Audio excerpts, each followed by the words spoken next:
Bonjour à tous, je profite de cet épisode pour vous parler de Sailors. Sailors avec un Z, c'est la plateforme de vidéo à la demande par abonnement dédiée à l'univers de la voile de compétition lancée évidemment par Tip & Shaft.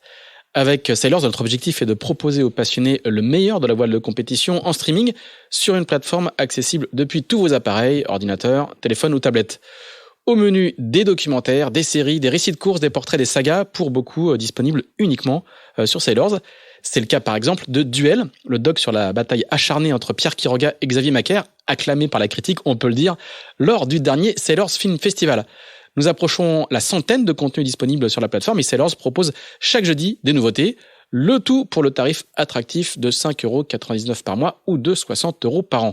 Tout ça se passe sur sailors avec un Z.com.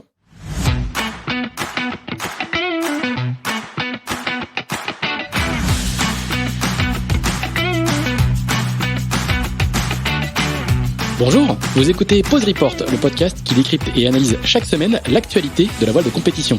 Pause Report est produit par Tip & Shaft, le média des professionnels et des passionnés de voile de compétition. Tip & Shaft, ce sont 2 newsletters hebdomadaires en français et en anglais, des podcasts, des événements, des formations, ainsi qu'un festival du film et un studio de production de contenu que vous pouvez retrouver sur tipandshaft.com. Je suis Pierre-Yves Lotrou et je vous souhaite la bienvenue dans Pause Report.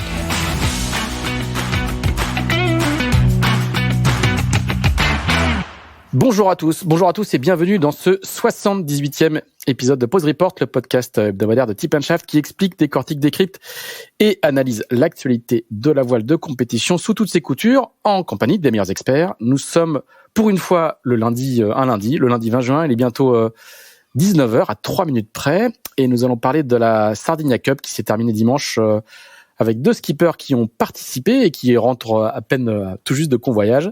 Le premier, c'est Benjamin Schwartz, qui était le co-skipper de Gaston Morvan sur Région Bretagne CMB Espoir, vainqueur de la 2e étape et qui doit être dans sa maison à l'Armor-Plage. Salut Benjamin. Salut. Et le second, c'est Corentin Auro, le skipper de Mutuelle Bleue, qui lui s'est classé 11e au général avec Julien Villion et qui lui doit être du côté de la Trinité-sur-Mer. Salut Corentin. Hello. 2 marins avec qui on va parler de Figaro 3, mais ce sont 2 marins qui naviguent également sur d'autres supports et on va également en parler avec eux. Et puis Axel Capron est de retour lui aussi de la Sardinia Cup et il est dans le bureau d'à côté puisqu'on est à Lorient et qu'il est venu passer quelques jours dans les bureaux de Tip & Shaft. Salut Axel. Bonjour tout le monde. Eh ben Axel, puisque tu as suivi la course d'assez près, est-ce que tu peux nous faire un petit point et un petit topo sur comment ça s'est passé? Eh ben tout à fait, oui. Donc c'était un aller-retour entre Saint-Gilles-Croix-de-Vie et Figueira da Foz au Portugal, 565 000 aller, 560 000 au retour. Une première étape qui a été remportée en un peu moins de 4 jours par Maël Garnier et Pierre Le Boucher. La 2e étape est partie mardi dernier du Portugal. Elle a été très longue, on va en parler avec nos 2 invités. Et elle s'est terminée dimanche matin par la victoire de Benjamin Schwartz avec Gaston Morvan, suivi de Région Bretagne CMB Performance avec Tom Laperche suivi de Keguiner La Vie en Rose, Élodie Bonafous et Alexis Loison. Et 3e, Tom Laperche et Morgan Lagravière sur Région Bretagne CMB Perf. Et la victoire au général revient au vainqueur de la première étape, donc Maël Garnier, Pierre Le Boucher, qui ont terminé 4e de la seconde étape. Une seconde étape qui était bien longue. Je pense que nos marins vont pas nous contredire. Alors justement, messieurs, est-ce que vous pourriez nous faire une petite photographie de cette seconde étape qui effectivement a été particulièrement longue? Nous, on est à terre, on a vécu entre la canicule, le coup de vent de nord-est, le rafraîchissement brutal. Racontez-nous un petit peu comment c'était sur l'eau. On a vu les photos à l'arrivée. Vous aviez l'air un petit peu marqué. Benjamin, à toi l'honneur. Eh bien, effectivement, c'était une étape à la fois longue, mais aussi difficile de par les conditions qu'on a rencontrées. On est parti le long des côtes portugaises. C'était, on va dire, la partie facile de l'épreuve au final. Et ça s'est vite gâté quand on a approché le Cap Finistère avec les premiers orages qui sont venus perturber la fête et donc il y a commencé à avoir énormément de changements de voile, de changements de conditions de vent, de direction, et ça nous a pas lâché jusqu'à ce qu'on passe le Cap Ortegal où on s'est vraiment fait cueillir un petit peu dans le virage du Cap du cap du coin de l'Espagne avec énormément de vent de nord-est. Donc ça a été un passage relativement difficile avec notamment l'abandon d'un équipage qui a endommagé ses voiles malheureusement. Et la suite de l'étape, ça a été pour le coup après de la pétole au niveau de la Corogne. Et il a fallu réussir à s'extraire des côtes espagnoles. Là, il y a une sorte de dépression orageuse assez bizarre qui s'est décrochée de l'Espagne, qui était relativement étonnante pendant la nuit, de par le fait qu'il faisait, je pense qu'il faisait plus de 30 degrés sur l'eau. Moi, j'avais jamais connu ça, des vents aussi chauds en mer. Et c'était vraiment étonnant. Et en fait, moi, j'étais à la banette à ce moment-là, je dormais à l'avant du bateau. Et j'ai commencé à avoir chaud dans le bateau. Et Gaston me dit, ah, c'est le feu dehors. Et je me suis dit, bah, c'est parce qu'il manœuvre, quoi, qu'il a chaud. Et je suis sorti pour le relayer. Et en fait, il faisait super chaud sur l'eau. Et après, traverser du golfe de Gascogne dans des vents faibles, toujours assez avec beaucoup de changements de direction, des vents qui étaient relativement différents à 2-3 000 près, ça a créé beaucoup d'écarts. Et à l'arrivée, à nouveau des orages et énormément de nord-est avec jusqu'à 40 nœuds dans les rafales. La dernière nuit, c'était relativement velu, quoi. Voilà, nous, la course qu'on a vécue sur la route nord qu'on a prise, qui était relativement différente de celle de Coco, il me semble. Ouais, Corentin, raconte-nous un petit peu Non, ça a été plutôt bien résumé, hein. Je dirais que ouais, franchement, moi, j'avais jamais vécu une étape comme ça, déjà avec autant d'orages. C'est vrai que la dernière nuit, là, ça faisait vraiment peur. Ça reste pas un très bon souvenir parce que les orages pétaient vraiment tout autour du bateau à côté de nous. C'était un peu angoissant et puis on a encore plus beaucoup de vent, comme on dit Benjamin, là. Mais ouais, pour résumer, c'était une étape où on n'avait pas une minute pour nous, quoi. Ça changeait tout le temps de vent. On pouvait être à côté d'un bateau, mais l'un en tribord, l'autre en bâbord. Du vent, de la pétole. C'était vraiment une étape bizarre, on va dire. Voilà. C'était bizarre ou c'était intéressant? C'était bizarre. On va dire c'était bizarre parce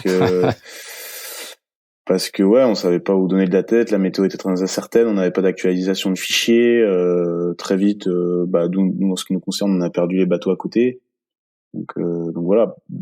Voilà, ça donnait un côté intéressant parce qu'il fallait faire avancer le bateau sans personne à côté et essayer d'imaginer où étaient les autres. Mais ouais, le bizarre, ça me semble un bon mot pour résumer cette étape. Benjamin, où s'est fait la différence? Qu'est-ce qui fait que vous avez réussi à conclure en beauté? Bon, je sais pas s'il y a vraiment quelque chose qui a fait la différence. Après, on peut pas dire que ce soit vraiment la stratégie parce que si tu prends le podium, il y a nous qui gagnons en prenant une route relativement nord-ouest, Keguiner qui eux prennent la route est et il me semble CMB Performance qui prend la route intermédiaire et au final il y avait des divergences énormes sur le plan d'eau et les trois bateaux se retrouvent sur des temps relativement proches à l'arrivée. Je crois qu'ils terminent une demi-heure derrière nous. Les deux qui étaient pour le coup très proches, à 15 secondes d'écart, il me semble. Donc, moi, je pense que ce qui a peut-être fait la différence, après, je pense que c'était pareil chez tout le monde, mais je sais qu'à un moment donné, avec Gaston, on a vraiment switché sur un mode où on voulait rien lâcher en termes de décalage qu'on avait créé par rapport à nos concurrents immédiats qu'on voyait. On était un groupe de 5 bateaux et on a tout fait pour maintenir ou notre décalage longi ou latéral quand le vent a tourné. Et ça voulait dire quoi? Ça veut dire que toute la course, toute la traversée du golfe de Gascogne, on a joué le bord rapprochant.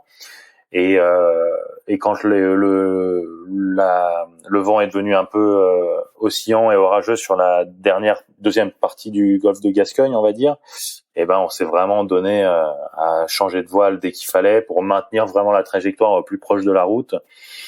Et donc ça a été changement de voile sur changement de voile, mais par moment c'était on était au près, ça passait Genac, ça passait Spi, le Spi était affalé 3 minutes après, ça repartait au près, et à nouveau Genac, etc. C'était vraiment, t'avais juste le temps de ranger ta voile avant de la ressortir, quoi.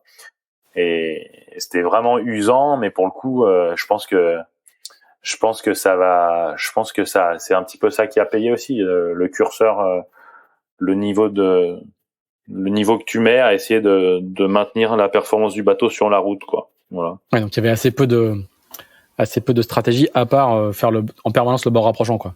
Comme dit Coco, la stratégie, si tu veux, comme tu connais pas les conditions météo, hormis des cartes isobariques qui changent toutes les 12 heures et qui racontent pas la même chose, si tu veux, à un moment donné, t'essayes de te rapprocher, comme on dit, quand tu sais pas où aller, tu essayes de te rapprocher de la marque, quoi. Non, tu vas vers l'ouest. Là, c'était vers l'est. moi, je suis plutôt, quand je sais pas où aller, enfin, sur des parcours comme ça, j'essaie d'aller vers l'arrivée, quoi. Si je sais pas, si je vais pas chercher un truc particulier, j'essaie de faire du CMG, ce qu'on appelle du CMG. Donc, faire le bord rapprochant en permanence, et c'est vraiment ce qu'on a appliqué toute la course, quoi. Axel. Ouais, Corentin, justement, ce qui était assez saisissant à l'arrivée, c'est que justement tous vous disiez, dans ces conditions assez incertaines, avec très peu d'infos météo, on fait tous le bord rapprochant, mais finalement il y avait quand même des écarts en latéral assez importants. Je crois qu'il y a eu jusqu'à un moment jusqu'à 120 000, je crois, entre les plus au nord et les plus au sud. Comment tu expliques ça? C'est-à-dire que vous aviez tous une météo quand même un peu différente. Comment tu expliques ça? Ouais, c'est les petits décalages qui se créent et on va dire qu'en fait on subit un peu après notre position, quoi, parce que à un nuage près, à une risée près, c'était tellement, comme a dit Benjamin, c'était vraiment, ce qui était incroyable, c'est qu'on pouvait mettre le spin, on se dit c'est la bonne voile, et on n'a même pas encore levé la drisse, ranger la drisse pour affaler, que ça y est, faut affaler, faut déjà mettre ça part au près, et ainsi de suite, Génac près, etc. Donc à 2000 près, il y avait des gars qui avaient du vent, des gars quand on avait moins, etc. Donc tout le monde essaye de faire son rapprochant, mais avec des différences de pression assez incroyables dans les petits décalages. Donc voilà, fallait subir son vent, faire avec son vent. Et du coup, après, c'est pour ça que ça explique aussi les petites différences de route, je pense. Mais ouais. Et après, inconsciemment, on essaie de faire le bord rapprochant, mais en choisissant un côté un peu, quoi.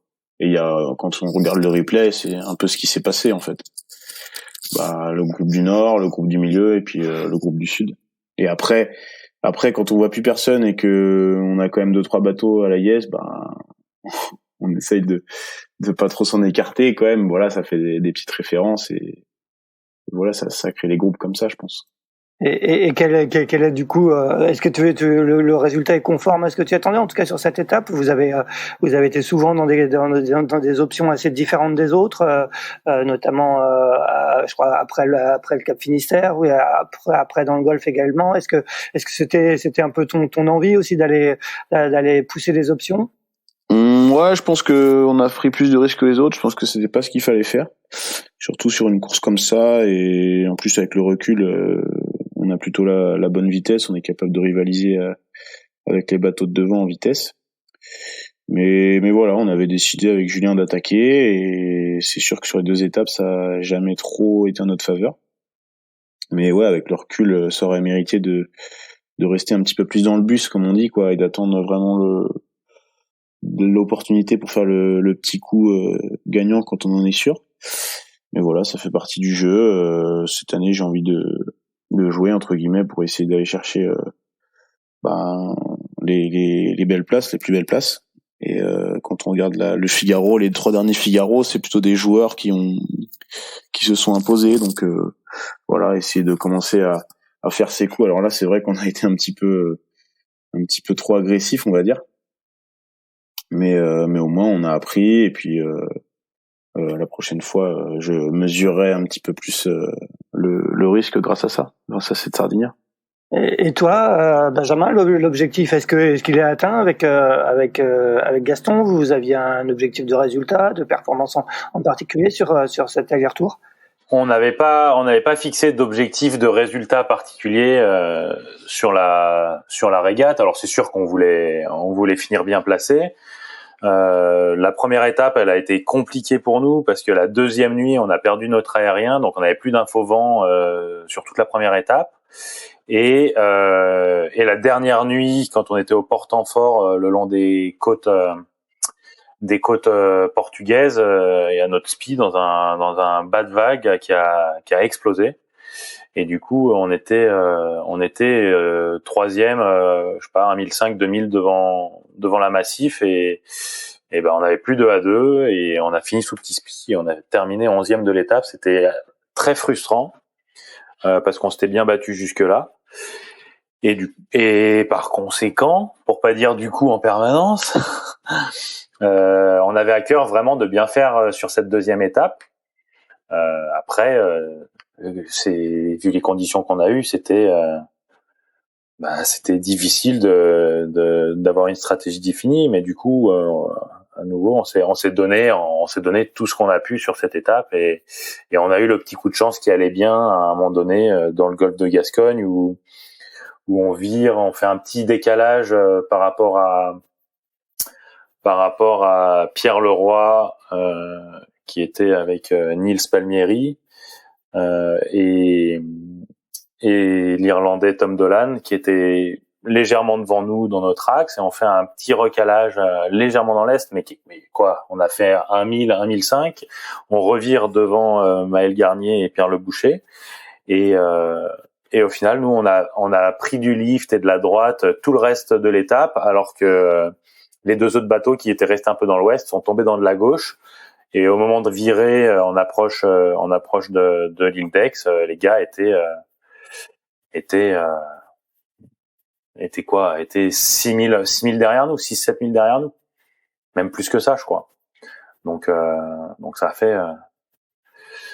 a fait des écarts énormes et à pas grand chose, tu vois, je saurais pas t'expliquer ce qui s'est passé sur l'eau, quoi. Et c'est là que la petite part de chance permet de gagner ou pas, quoi. Corentin, vous aviez longtemps mené la première étape. Finalement, vous terminez 15e. Qu'est-ce qui vous est arrivé sur cette étape alors que vous aviez longtemps fait la course en tête? Ouais, bah nous, tout simplement, pareil, on a tenté une petite option qui a porté égal, qui a pas trop porté ses fruits, et puis on a décidé de pousser pour aller chercher le thermique de nuit. Ça s'est plutôt bien passé.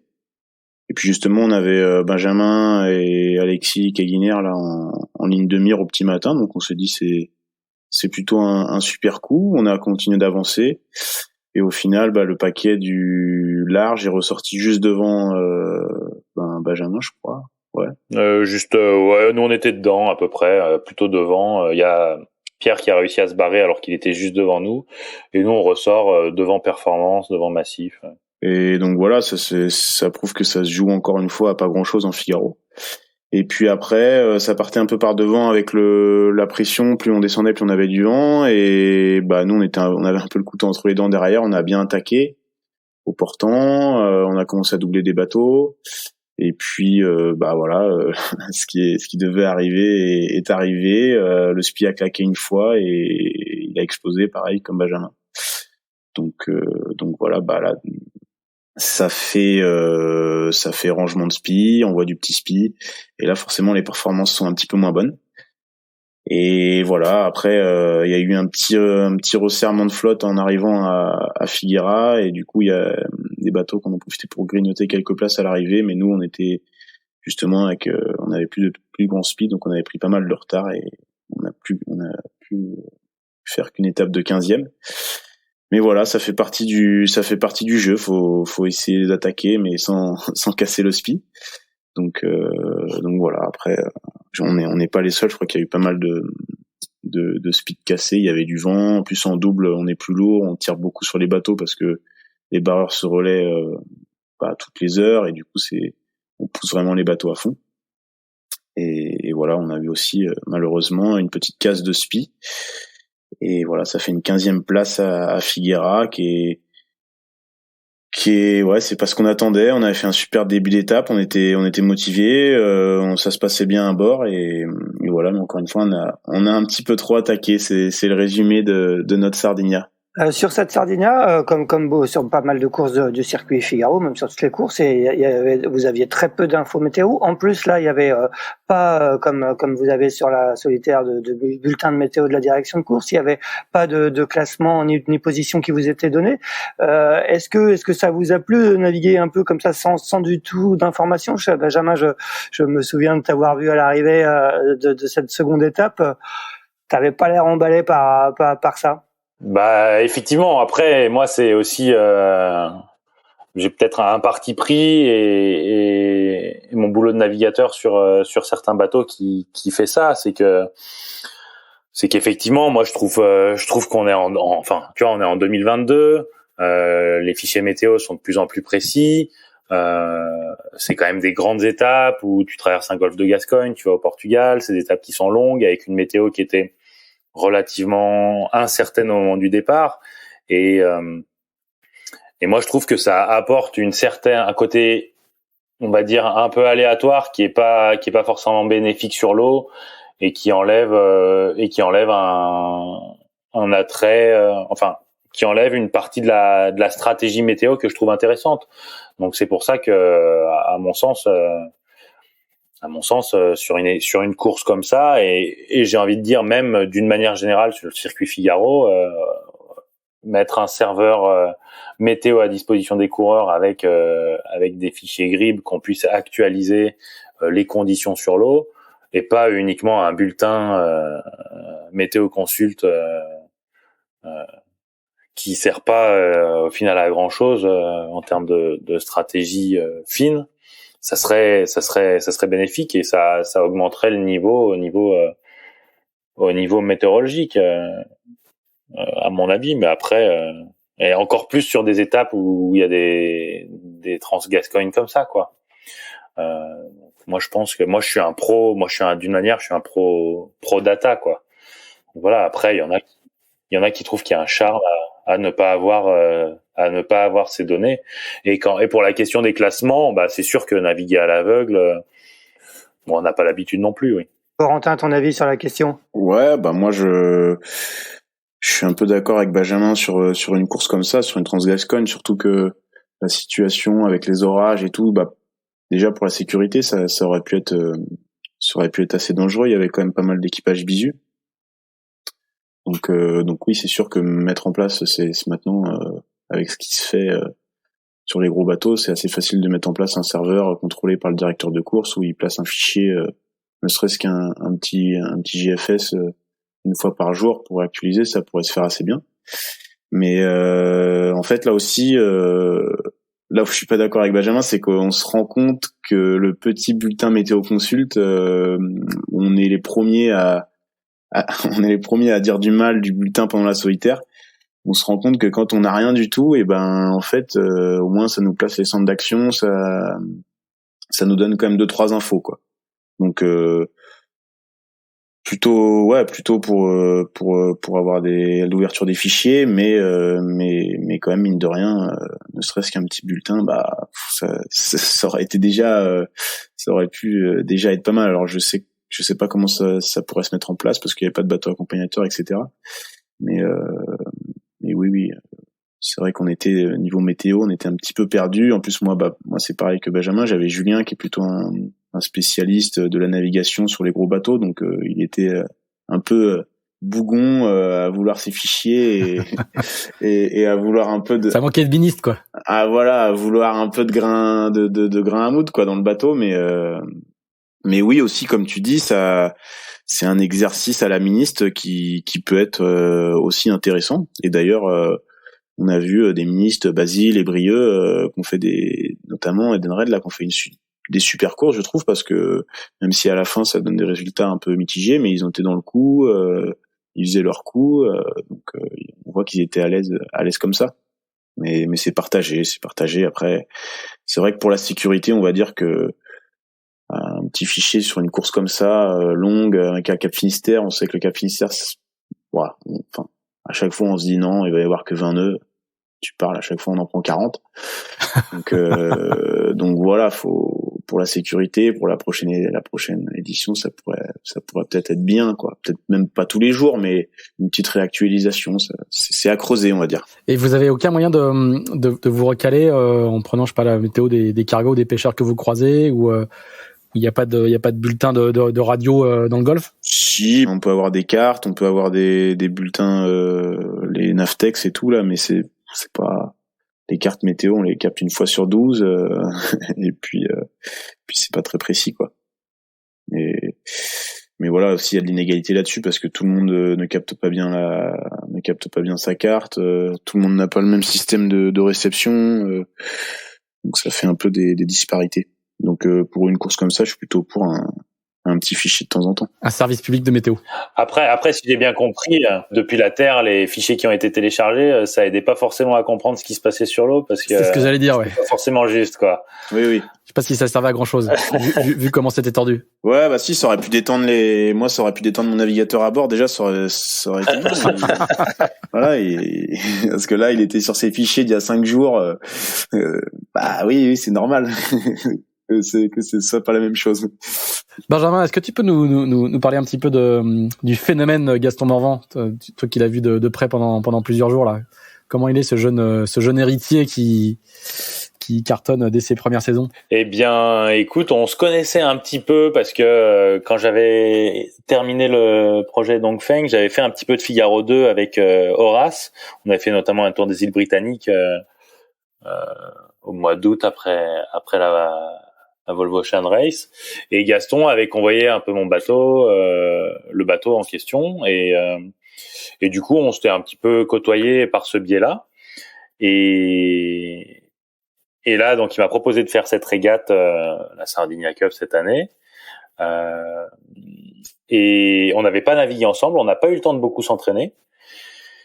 Et donc c'était vraiment une découverte. On a fait une journée d'entraînement avant la régate, la semaine avant la régate, et après on s'est lancé comme ça. Alors on savait que on est je pense des caractères plutôt faciles à vivre. En tout cas, lui est très facile à vivre. Peut-être moi un petit peu moins par moment sur l'eau.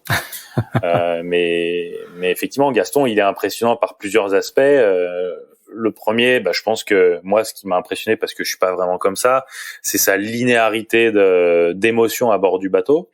C'est-à-dire que il arrive à vraiment réguler ses émotions, donc pas vraiment de haut ni de bas. Et je pense que ce que j'ai dit à l'arrivée sur le ponton, je pense que c'est une force quand tu fais du solitaire, parce que ça te permet de pas perdre d'énergie et de rester concentré sur ta régate et le but ultime qui est de finir devant, quoi.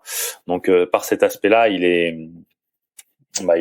l'ai trouvé vraiment fort, et après c'est vrai que c'est un très bon barreur, et je pense que ça peut faire la différence, notamment dans les petits airs qu'on a rencontrés sur une bonne partie de l'étape. Moi, il y a des conditions où ça me soulève vraiment moi déjà je suis pas forcément un très bon barreur. Ça faisait longtemps que j'avais pas navigué sur Figaro aussi, donc ça aidait pas forcément, et par moment j'étais moins à l'aise que lui, et je pense que ça fait aussi la différence dans le petit temps d'être très à l'aise et rapide à la barre, quoi. Et après en gestion du bateau, c'est quelqu'un qui est quand même très physique, donc il a tout bon sur cet aspect-là, et voilà, quoi. Axel. Oui, et toi, Corentin, tu avais choisi de naviguer avec Julien. Je crois que tu me l'avais dit avant le départ. Je crois que vous aviez quasiment jamais navigué ensemble, alors que vous êtes très proches. Vous êtes tous les deux de la Trinité. Vous êtes connus très jeunes. C'était quoi ton envie en faisant appel à Julien? Ouais, non, si, justement, on a beaucoup navigué ensemble étant plus jeunes sur le Tour de France à la voile, etc. Mais ça faisait très longtemps qu'on n'avait pas navigué ensemble, et on n'avait jamais fait de Figaro ensemble, toujours l'un contre l'autre. Et voilà, c'était déjà pour faire ça avec lui. On a commencé l'Optimiste ensemble, on a fait des super Tours de France à l'époque de Safran ensemble avec toute l'équipe de la Trinité. Et puis voilà, j'ai eu l'idée de lui proposer. Il avait notamment fait une super perf sur la dernière Transat, et moi ma lacune, c'est plutôt l'aspect météo, stratégie, etc. Donc sur les grands espaces, on va dire, sur les longues distances.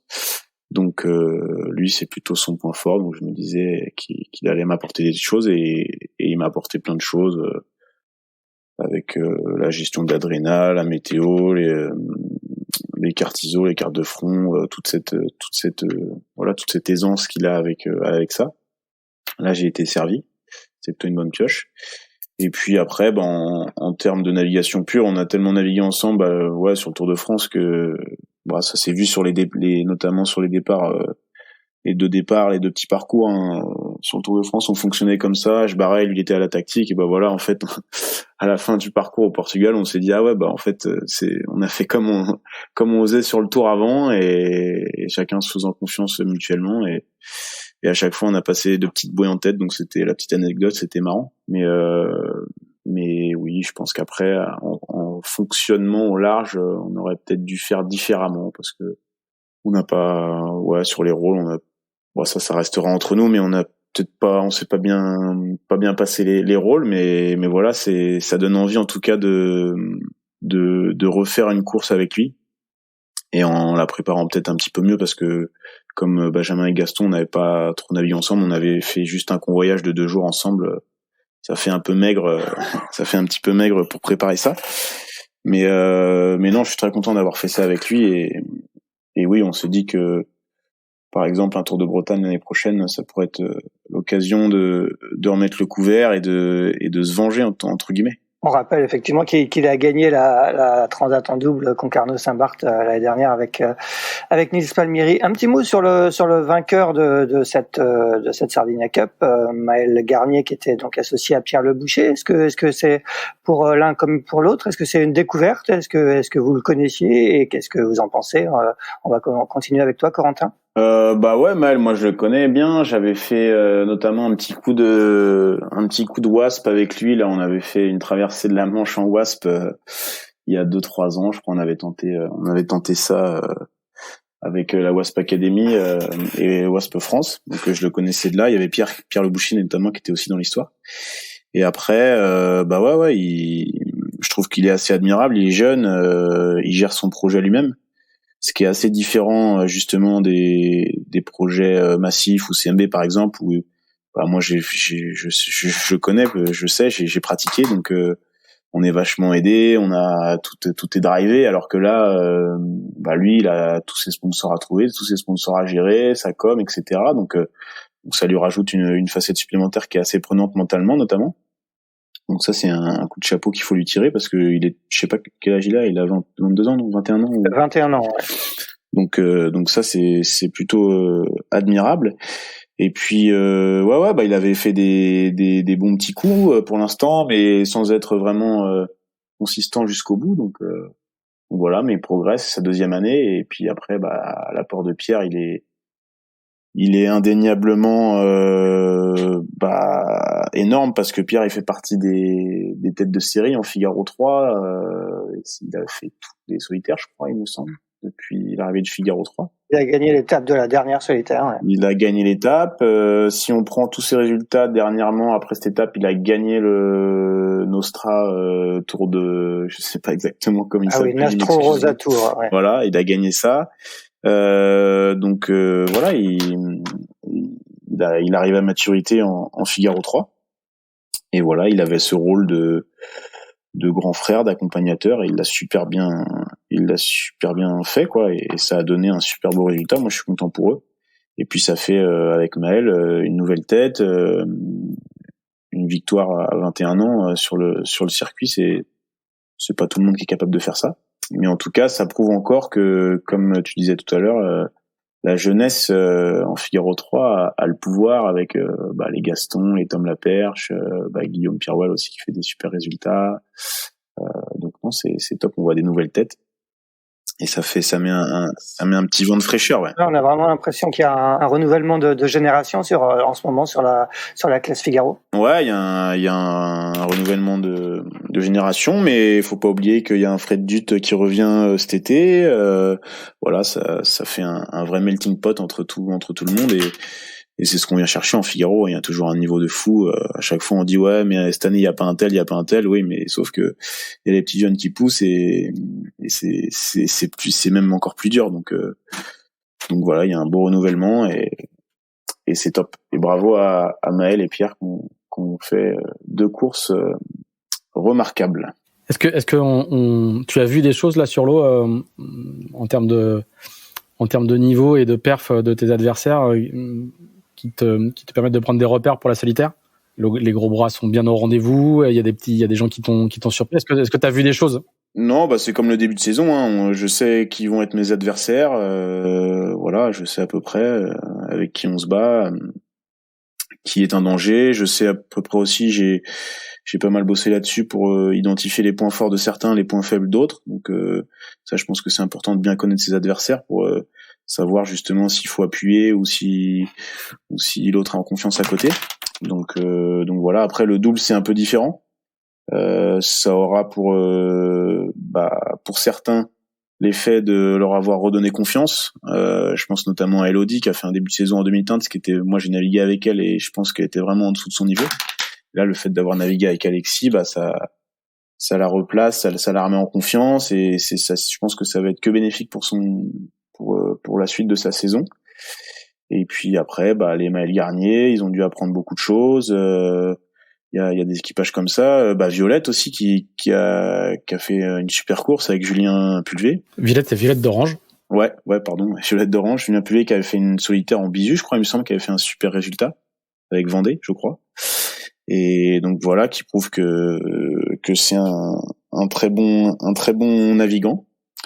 Donc voilà, moi j'ai vu des choses, mais je sais quels sont mes adversaires et quels vont être mes adversaires pour la suite. Voilà. C'est le grand favori de la solitaire. Est-ce que ça sera Tom Laperche? Il a gagné les 2 premières épreuves du championnat de France en solitaire. Là, il fait encore une 2e place sur cette Sardinia Cup. Est-ce qu'on peut dire, d'un point de vue purement, si on regarde les résultats, que ça sera le favori? Clairement, le grand favori c'est Tom Laperche parce qu'il prouve qu'il est le patron dans cette classe en termes de régularité, en termes de maturité à son âge, en termes de gestion technique du bateau. C'est admirable ce qu'il fait, hein. Je disais tout à l'heure, il y en a peu des marins comme lui. Il fait partie de cette caste des, j'ai pas peur de le dire, hein, des Camas, des Gabard, des Morgan Lagravière, etc. Donc voilà, c'est quelqu'un de très talentueux, très mature, etc. Donc oui, c'est le grand favori. Mais il y en a d'autres qui poussent derrière et le Figaro c'est particulier. À chaque fois c'est différent de ce qu'on pense. L'année dernière justement dans le petit sondage Tip & Shaft qui avait été fait, Pierre Quiroga n'avait pas été cité. J'en avais discuté avec lui avant la course. Il l'avait un peu mauvaise. Est-ce que ça l'avait motivé? Donc voilà, il a gagné la solitaire admirablement. Donc voilà, la solitaire, c'est la solitaire. C'est sûr que Tom Laperche est le grand favori. Mais quelque part, moi, ça me va bien qu'il prenne cette place. Comme ça, on va lui poser bien la question bien souvent et ça va être top pour les autres. Bon, on ne citera pas parmi les favoris si tu veux pour la prochaine.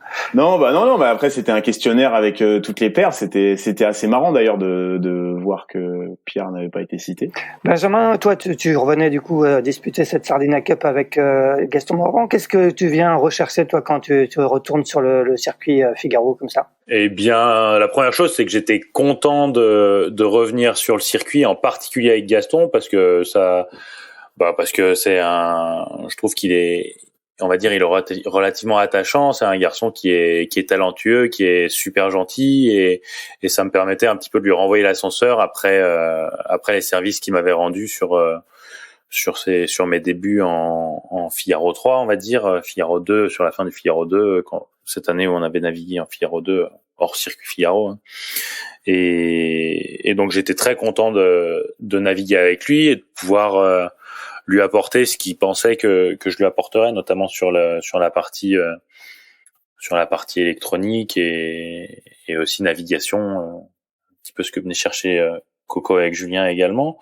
Et après, ce que je venais chercher sur le circuit Figaro, c'est toujours intéressant de revenir et de se confronter à une flotte monotype, franchement, ça reste les meilleures régates en monotypie. C'est quand même génial. Le circuit est comme a dit Coco, même s'il y a plus les grands noms qu'il pouvait y avoir quelques années, il reste très bon. Et moi, j'étais impressionné par le peu d'écart de vitesse qu'il y avait au final entre les bateaux. Alors, il y en avait, bien sûr, mais je sais pas si c'est le jeu de la météo qui a créé des regroupements, mais malgré tout, j'ai trouvé que le niveau de vitesse de la flotte était relativement homogène et qu'il y avait des gens qui naviguaient très bien, ouais. Donc c'est toujours intéressant de revenir voir. Et c'est vrai que ça fait un petit moment que ça me faisait envie de revenir voir un petit peu en Figaro après mon année en 2019, quoi. Ouais, tu avais terminé premier bisu de la solitaire en 2019. Et est-ce qu'une solitaire, ça te brancherait d'y revenir dans les années à venir? Ouais, je pense que c'est quelque chose qui trotte dans ma tête. Après mon année 2019 j'avais pas très bien vécu, voire très mal vécu. Je m'étais mis énormément de pression. C'était ma première année, je voulais bien faire. C'est moi qui finançais la saison parce que j'avais pas de sponsor, donc ça veut dire que je travaillais énormément entre les courses pour pouvoir financer ma saison. Et j'avais accumulé beaucoup de fatigue et je prenais pas de plaisir sur l'eau. Et du coup, j'avais dit que je voulais plus en faire. Et c'est vrai que maintenant, avec le recul, ça me donne à nouveau envie. Mais si je le fais, je veux le faire dans de bonnes conditions et vraiment me focaliser là-dessus et mettre en place méthode d'entraînement que je voudrais mettre pour pouvoir atteindre un bon niveau, quoi. Alors en ce moment, ton projet, Benjamin, c'est de naviguer, faire quelques petites piges à droite à gauche, mais t'es navigant sur Spinrift. Est-ce que tu peux nous parler un petit peu du programme actuel du bateau et de comment tu t'es retrouvé dans l'équipage? Je me suis retrouvé dans l'équipage à la suite de la Volvo Ocean Race sur la tentative de 2018-2019 qu'on abandonne malheureusement en Australie. Et en parallèle donc d'intégrer l'équipe navigante, j'ai pris responsabilité au niveau de l'électronique de l'écurie. Et donc j'étais numéro 1 sur le bateau les hivers 2018-19, 20-21, donc les deux tentatives avortées sur les problèmes de safran. Et l'an dernier, Juan Israel est parti chez Gitana, donc qui était navigateur à bord du bateau. Et Yann m'a proposé de prendre sa place de navigateur. Et du coup, depuis l'an dernier, depuis le début de saison dernière, je suis navigateur à bord du bateau. Alors malheureusement cet hiver, on a fait chou blanc en termes de départ et on n'a vraiment eu aucune opportunité de partir, si ce n'est les 2 fausses alertes qu'on a eu fin novembre, pardon. Et ça a été, c'est quand même difficile de se relancer après un hiver comme ça, qui a été difficile, très difficile moralement. On était donc en stand-by. Un stand-by, normalement, c'est plutôt agréable parce que on te demande de faire du sport, de rester disponible, et tout ça. Tu peux prendre du bon temps, voir des amis, etc. Sauf que la situation sanitaire l'hiver dernier avec le Covid était très délicate et la politique à bord, c'est une politique zéro Covid, c'est-à-dire qu'on ne peut pas se permettre de partir avec un équipier infecté à bord du bateau. Et donc ça apportait énormément de pression autour de l'équipage et autour de ce stress de tomber malade tout simplement, et qui est une fenêtre qui se présente là-dessus. Donc ça a été un hiver qui était difficile, et derrière ça on n'a pas réussi à partir. Du coup ça a été encore plus difficile d'accepter ça, même si je pense pas qu'on puisse dire que c'était un échec, mais il faut arriver à se relancer. Donc on a fait quelques navigations au printemps. On avait espoir de pouvoir faire une tentative sur la traversée de la route de la découverte, mais à nouveau météo avec un alizé très perturbé, des dépressions qui se creusaient au milieu de l'Atlantique, relativement sud, et qui cassaient les alisés. Donc on n'a pas eu d'opportunité de le faire, mais on a fait quand même quelques belles navigations, notamment un aller-retour au Fastnet à très haute vitesse qui a redonné la banane à tout le monde. et qui nous a rappelé ce pourquoi on était là, c'est-à-dire faire des superbes navigations sur un bateau comme ça reste exceptionnel. Et je pense que mes meilleurs souvenirs de voile, ils sont sur ce bateau à date, quoi. Donc on est actuellement en maintenance parce qu'on a eu un petit problème d'application de peinture sur la coque centrale, donc on est obligé de refaire la carène de la coque centrale, ce qui n'était pas prévu initialement et qui perturbe un petit peu le programme de navigation qu'on avait prévu pour le début de saison.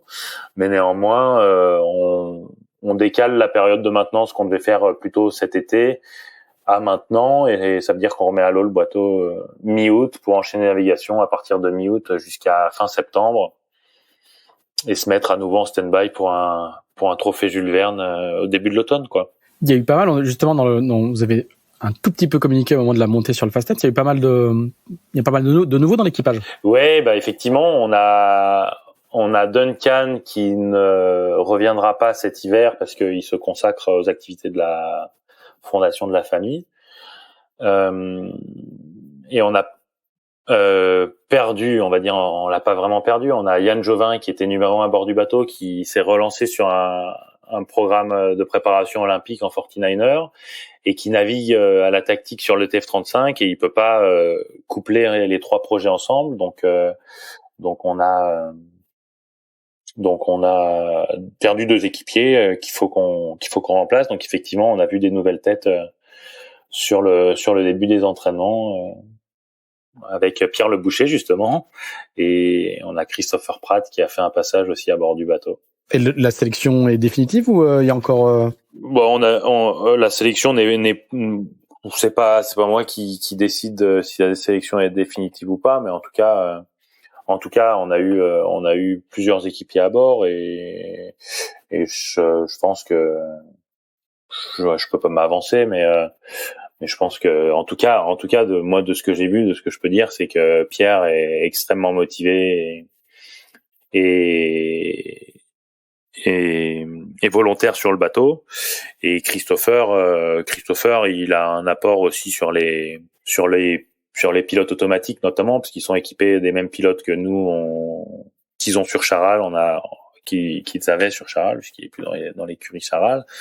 Mais du coup, en termes de surcouche de pilotage, tout ça, il apporte aussi au développement qu'on fait. Donc c'était intéressant de l'avoir à bord, en tout cas sur cette navigation. Après, qu'est-ce que eux décideront et qu'est-ce que l'écurie décidera, je sais pas le dire. Axel. Et de ton côté, Corentin, quel est le programme? Est-ce que toi, on sait que tu fais partie depuis 1 ou 2 ans maintenant de l'équipage de Sodebo Ultime de Thomas Coville. Est-ce que le programme des prochains jours, c'est de retourner naviguer sur le bateau? Il y a notamment une course au début juillet, là, la Finistère Atlantique. Ouais, et tu crois pas si bien dire, parce que je passe la nuit chez moi ce soir. Ça fait 3 semaines que je suis pas à la maison, et demain après-midi on repart avec Sodebo en navigation offshore. Donc voilà, pour s'entraîner pour cette fameuse course Concarneau, exactement, ils m'excuseront, Concarneau Action Enfance Atlantique, là, un truc comme ça. La Finistère Atlantique Challenge Action Enfance. Ah voilà, merci. Et toi t'es spécialiste, donc c'est normal que tu connaisses bien. Mais donc voilà, non, on repart un peu fatigué là. Je repars dès demain pour une navigation 24 heures. Il y aura une autre navigation de offshore en fin de semaine. Et puis début de semaine prochaine aussi, une petite confrontation, je crois. Je ne sais pas encore trop contre qui, je sais pas trop si on peut le dire. Donc voilà, je suis juste ça contre un autre bateau. Et puis après qu'on voyage mercredi pour Concarneau, il me semble, et départ vendredi de cette fameuse course. Donc voilà, qui va être une boucle entre Concarneau, Fuerteventura, je crois, les Açores et retour maison. Donc voilà, une grosse boucle atlantique pour aller chercher les îles Atlantiques et revenir à Concarneau. Donc voilà, ça va être sympa, ça enchaîne. Pendant ce temps-là, mon Figaro, il va rentrer en chantier chez Sodebo justement fin de semaine. Donc voilà, c'est un truc qui se goupille bien. Ça me permet d'aller faire autre chose, de prendre du recul par rapport au Figaro pendant que Vincent, le préparateur, le bichonne. Donc non, c'est vrai que c'est bien. Ça fait 2-3 ans que je suis chez Sodebo et je profite à fond et je mesure la chance que j'ai d'être sur ces bateaux magnifiques.